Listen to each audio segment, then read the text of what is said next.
civil society, student leaders, really to kind of hear what areas and what priorities could we help with as you take on this task.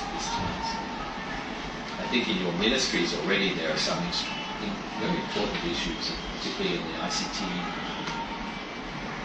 citizens, how to really build that empowerment of the youth through this process. So, thank you very much for visiting us. I think we need an interpreter. I guess. Thank you very much. আপনাদেরকে অনেক ধন্যবাদ জানাচ্ছি আমাদের দেখা করার জন্য, এবং আমরা অনুষ্ঠানগুলো আমাদের সাথে ছিল, বিশেষত আপনার সাথে তো আমাদের দেখা হয়েছিল মুভমেন্টের একদম শুরুতে।